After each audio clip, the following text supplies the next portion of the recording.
TPCC అధ్యక్షుడు MLC Mahesh Kumar Goud జన్మదినం సందర్భంగా గోలన్మాన్ మందిరంలో ప్రత్యేక పూజలు నిర్వహించారు. ఈ కార్యక్రమంలో రామకృష్ణ, రామ్ భూపాల్, బొబ్బిలి రామకృష్ణ, అమ్మారాజ్, రాజనరేందర్ గౌడ్, వైశాక్షి సంతోష్, మధు, రాజు, అవిన్, కరాటే రమేష్, సర్దార్ నరేందర్, బోటి వినోద్ తదితరులు పాల్గొన్నారు. నగరంలోని పలు చోట్ల మున్సిపల్ అధికారులు తనిఖీలు చేశారు. ప్లాస్టిక్ అమ్ముతున్న దుకాణదారులను పట్టుకున్నారు. తిరుమల శ్రీవారి దర్శనానికి సంబంధించి ఆగస్టు నెల ₹1,00,00,000 300 టికెట్లు విడుదలయ్యాయి. వెబ్సైట్లో టికెట్లు బుక్ చేసుకోవచ్చు. అలాగే జూన్ నెలకు సంబంధించి తిరుచనూరు అమ్మవారి దర్శన ₹200 టికెట్లు అందుబాటులోకి వచ్చాయి. ఆగస్టు నెల గదుల కోట మధ్యాహ్నం 3 గంటలకు టీటీడీ రిలీజ్ చేయనుంది. బంగారం ధరలు ఇవాళ పెరిగాయి. హైదరాబాద్ లో 24 క్యారెట్ల 10 గ్రాముల పసిడిపై 550 పెరిగి 98,080కు చేరింది. ఇక 22 క్యారెట్ల పుత్తడి 10 గ్రాములకు 500 పెరిగి 89,990 వద్ద కొనసాగుతుంది. అటు కేజీ వెండిపై ₹100 తగ్గి ₹1,10,900గా ఉంది. రెండు తెలుగు రాష్ట్రాలు దాదాపు ఇవే ధరలున్నాయి.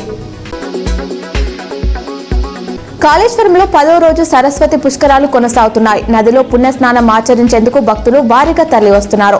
ఇతర రాష్ట్రాల నుంచి సైతం భక్తులు తండోపతండాలుగా కాళేశ్వరానికి చేరుకుంటున్నారు.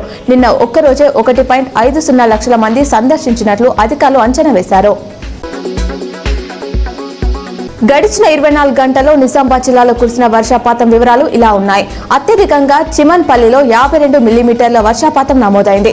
నవీపేటలో 44.3, రుద్రూర్ 25, నిజామాబాద్ 22.8, బోధన్ ఆలూర్ 21.8, సిరికొండ కోటగిరి 14.8, చెందూరు 14, మదన్పల్లె 13, డిచ్పల్లి 12.5, వెంపల్లి 12, వేల్పూర్ పెర్కిట్ 10.8, మల్కాపూర్, ముప్కల్, మెండోరాలలో 8.5 మిల్లీమీటర్ల వర్షం పడినట్లు అధికారులు వెల్లడించారు. నేడు ఢిల్లీలో జరిగే నీతి ఆయోగ్ పాలక మండలి సమావేశానికి సీఎం రేవంత్ హాజరు కానున్నారు.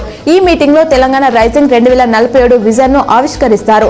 2047 నాటికి ట్రిలియన్ ఆర్థిక వ్యవస్థగా మారడానికి తెలంగాణ నిర్దేశించుకున్న లక్ష్యాలు, కేంద్రం అందించాల్సిన సాయాలపై పాలక మండలిలో నివేదిక సమర్పిస్తారు. భారత్ చేపట్టిన ఆపరేషన్ సింధూర్ దెబ్బకు పాకిస్తాన్ లో అంచనాకు మించి నష్టం వాటిల్లిందని మన ఆర్మీ వర్గాలు వెల్లడించాయి. మే 7న చేసిన దాడిలో బహవల్పూర్ లో 170 మందికి పైగా ఉగ్రవాదులు అంతమైనట్లు పేర్కొన్నారు. ఆ తర్వాత బ్రహ్మోస్ క్షిపణులతో పాక్ సైనిక స్థావరాలపై చేసిన దాడులో 42 మంది ఆర్మీ సిబ్బంది మరణించినట్లు తెలిపారు.